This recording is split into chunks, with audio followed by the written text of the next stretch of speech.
Esther, chapitre 7. Le roi et Aman se rendirent au banquet donné chez la reine Esther. Ce second jour de nouveau, le roi dit à Esther, pendant qu'on buvait le vin, « Quel est l'objet de ta demande? Il te sera accordé. Que désires-tu? Même si tu réclames la moitié du royaume, tu l'obtiendras. » La reine Esther répondit, « Si j'ai trouvé grâce à tes yeux, roi, et si tu le juges bon, accorde-moi la vie sauve. Voilà ma demande, et sauve mon peuple. Voilà mon désir. En effet, nous avons été vendus, mon peuple et moi, pour être exterminés, massacrés, supprimés. Si encore nous avions été vendus pour devenir des esclaves et des servantes, j'aurais gardé le silence. Mais l'adversaire ne saurait compenser le préjudice ainsi causé au roi. » Prenant la parole, le roi Assuérus demanda à la reine Esther, « Qui est-il et où est-il, celui qui a projeté d'agir de cette manière? » Esther répondit, « L'homme qui est notre adversaire, notre ennemi, c'est Aman, le misérable que voici. » Aman trembla de terreur devant le roi et la reine. Dans sa colère, le roi se leva et quitta le banquet pour aller dans le jardin du palais. Quant à Aman, il resta là pour demander la vie sauve à la reine Esther, car il voyait bien que sa perte était décidée dans l'esprit du roi. À son retour du jardin du palais, en pénétrant dans la salle de banquet, le roi le trouva affalé contre le siège occupé par Esther, et il dit, « Ira-t-il jusqu'à violer la reine en ma présence, dans le palais? » Dès que cette parole fut sortie de la bouche du roi, on recouvrit le visage d'Aman. Harbona, l'un des eunuques, dit alors devant le roi, « Il y a une potence préparée par Aman à l'intention de Mardochée, celui qui avait parlé pour le bien du roi. Elle est dressée dans la maison d'Aman et fait 25 mètres de haut. » Le roi ordonna, « Pendez-y donc Aman !» Ainsi, on pendit Aman à la potence qu'il avait préparée pour Mardochée, et la colère du roi s'apaisa. Esther, chapitre 8. Le jour même, le roi Assuérus donna la propriété d'Aman, l'adversaire des Juifs, à la reine Esther, et Mardochée eut à se présenter devant lui, car elle avait révélé ce qu'il était pour elle. Le roi retira son anneau, celui qu'il avait repris à Aman, et le donna à Mardochée. Esther, de son côté, le désigna responsable de la propriété d'Aman. Puis Esther poursuivit son plaidoyer devant le roi.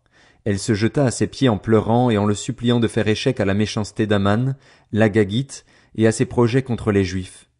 Le roi lui tendit le sceptre en or. Elle se releva alors, et c'est debout devant lui qu'elle lui dit, « Si tu le juges bon, roi, et si j'ai trouvé grâce devant toi, si cela te paraît convenable et si je te suis agréable, il faudrait qu'on écrive pour révoquer les lettres conçues par Aman, fils d'Hammédatha, l'Agagite. Il les avait rédigées dans le but de faire disparaître les Juifs qui se trouvent dans toutes les provinces du roi. Comment pourrais-je supporter d'assister au malheur qui frapperait mon peuple, à la disparition de ma famille? » Le roi Assuérus dit à la reine Esther et au juif Mardochée, « J'ai déjà donné la propriété d'Aman à Esther et lui-même a été pendu à une potence pour avoir tenté de porter la main contre les Juifs. Écrivez donc ce que vous voudrez concernant les Juifs. Faites-le au nom du roi et apposez l'empreinte royale sur vos lettres. En effet, un document écrit au nom du roi et porteur de l'empreinte royale ne peut être révoqué. » On convoqua alors les secrétaires du roi, le 23e jour du 3e mois, c'est-à-dire le mois de Sivan, et l'on écrivit un message en tout point conforme aux ordres de Mardochée et adressé aux Juifs, aux satrapes, aux gouverneurs et aux chefs des 127 provinces qui couvraient un territoire allant de l'Inde à l'Éthiopie, à chaque province dans son écriture et à chaque peuple dans sa langue, y compris aux Juifs dans leur écriture et dans leur langue. On écrivit ce message au nom du roi Assuérus et l'on y apposa l'empreinte du roi. On envoya les lettres par l'intermédiaire de coursiers à cheval qui montaient des attelages royaux, des pur sang. Le roi y autorisait les Juifs, quelle que soit la ville qu'ils habitent, à se rassembler et à défendre leur vie en exterminant, massacrant et supprimant tous les groupes armés d'un peuple ou d'une province qui les attaquerait, y compris les petits-enfants et les femmes, et à procéder au pillage de leurs biens. Cette autorisation concernait toutes les provinces du roi Assuérus, mais était valable un seul jour, le 13e du 12e mois, c'est-à-dire le mois d'Adar. Une copie du document devait être donnée avec force de loi à chaque province et être communiquée à tous les peuples afin que les Juifs soient prêts pour ce jour-là, pour la vengeance contre leurs ennemis. Montés sur les attelages royaux, les coursiers partirent sans aucun retard sur ordre du roi. L'édit fut aussi proclamé à Suse, la capitale. Mardochée sortit de chez le roi porteur d'un vêtement royal bleu et blanc, d'une grande couronne en or et d'un manteau en fin lin et en pourpre, au milieu des cris de joie et d'allégresse de la ville de Suse. Les Juifs étaient rayonnants de joie, remplis d'allégresse et comblés de marques d'honneur. Dans chaque province et dans chaque ville, partout où arrivait le message du roi, qui avait valeur de loi, les Juifs s'adonnaient à la joie et à l'allégresse avec banquets et fêtes. De plus, beaucoup de membres des autres peuples du pays se faisaient juifs, tant ils avaient peur d'eux. Esther, chapitre 9. Le 13e jour du 12e mois, c'est-à-dire le mois d'Adar, le jour où le message du roi, qui avait valeur de loi, aurait dû entrer en vigueur, le jour où les ennemis des Juifs avaient espéré dominer sur eux, ce fut le contraire qui arriva. Ce fut au tour des Juifs de dominer ceux qui les détestaient. Ils se rassemblèrent dans leurs villes respectives, dans toutes les provinces du roi Assuérus, pour porter la main contre ceux qui leur voulaient du mal. Personne ne leur opposa de résistance, tant les autres peuples avaient peur d'eux. De plus, tous les chefs de province, les satrapes, les gouverneurs et les fonctionnaires du roi soutenaient les Juifs, tant ils avaient peur de Mardochée. En effet, celui-ci jouait un rôle important au palais et sa réputation atteignait toutes les provinces car il exerçait une influence grandissante. Les Juifs frappèrent tous leurs ennemis à coups d'épée, les tuant et les faisant disparaître. Ils traitèrent selon leur bon plaisir ceux qui les détestaient. À Suse, la capitale, ils tuèrent et firent disparaître 500 hommes, sans compter Parchandata, Dalphon, Aspata, Porata, Adalia, Aridata, Parmashta, Arisaï, Aridaï et Vagezata, les 10 fils d'Aman, fils d'Amédata, l'adversaire des Juifs. En revanche, ils ne se livrèrent à aucun pillage. Le jour même, le nombre de personnes tuées à Suse, la capitale, fut communiqué au roi, et celui-ci dit à la reine Esther, « À Suse, la capitale, les Juifs ont tué et fait disparaître 500 hommes, sans compter les 10 fils d'Aman. Qu'auront-ils fait dans le reste de mes provinces? Cependant, quel est l'objet de ta demande? Il te sera accordé. Que désires-tu encore? Tu l'obtiendras. » Esther répondit, « Si tu le juges bon, il faudrait autoriser les Juifs de Suse à agir demain encore conformément à la loi en vigueur aujourd'hui, et pendre le corps des 10 fils d'Aman à une potence. » Le roi ordonna d'agir de cette manière. Cet édit fut donc proclamé à Suse et l'on pendit le corps des 10 fils d'Aman.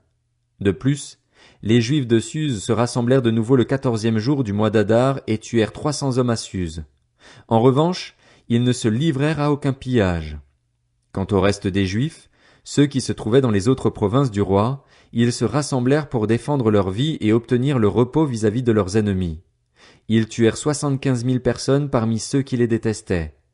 En revanche, ils ne se livrèrent à aucun pillage. Ils firent cela le 13e jour du mois d'Adar et se reposèrent le 14e, et ils en firent un jour réservé au banquet et à la joie. De leur côté, les Juifs de Suse s'étaient rassemblés les 13e et 14e jours et se reposèrent le 15e. C'est donc ce jour-là qu'ils réservèrent au banquet et à la joie. Voilà pourquoi pour les Juifs de la campagne, ceux qui habitent des villes dépourvues de murailles, c'est le 14e jour du mois d'Adar qui est un jour réservé à la joie, au banquet et à la fête, où l'on s'envoie des cadeaux les uns aux autres. Mardochée enregistra ces événements par écrit et envoya des lettres à tous les Juifs installés dans toutes les provinces du roi Assuérus, qu'ils soient près ou loin. Il leur prescrivait de célébrer chaque année les 14e et 15e jours du mois d'Adar. En effet, c'étaient les jours où les Juifs avaient obtenu le repos vis-à-vis de leurs ennemis, le mois où leur tristesse avait été transformée en joie et leur deuil en fête. Ils devaient donc faire de ces jours des jours réservés au banquet et à la joie, où l'on s'envoie des cadeaux les uns aux autres et où l'on fait des offrandes aux pauvres. Les Juifs s'engagèrent à poursuivre ce qu'ils avaient déjà commencé de faire et ce que Mardochée leur avait prescrit. En effet, Aman, fils d'Amédata, l'Agagite qui était l'adversaire de tous les Juifs, avait projeté de les faire disparaître et il avait jeté le pour, c'est-à-dire le sort, en vue de semer le trouble parmi eux et de les faire disparaître. Cependant, Esther s'était présentée devant le roi, et celui-ci avait ordonné par écrit de faire retomber sur la tête d'Aman le funeste projet qu'il avait formé contre les Juifs, et de le pendre à une potence, ainsi que ses fils. Voilà pourquoi on appela ces jours Pourim, d'après le mot pour. Voilà pourquoi aussi, en s'appuyant sur toutes les instructions de cette lettre, sur ce qu'ils avaient eux-mêmes vu et sur ce qui leur était arrivé, les Juifs prirent l'engagement irrévocable pour eux, pour leurs descendants et pour tous ceux qui se joindraient à eux, de célébrer ces 2 jours en respectant ce qui était prescrit et la date fixée, et ce chaque année, de garder le souvenir de ces jours et les célébrer de génération en génération dans chaque famille, dans chaque province et dans chaque ville, et de ne jamais laisser ces jours de Pourim disparaître du milieu des Juifs, ni leurs souvenirs s'effacer parmi leurs descendants. La reine Esther, fille d'Abishaïl, et le Juif Mardoché écrivirent une seconde fois, avec toute l'autorité qui était la leur, pour confirmer la lettre relative au Pourim. On envoya des lettres à tous les Juifs, dans les 127 provinces du roi Assuérus.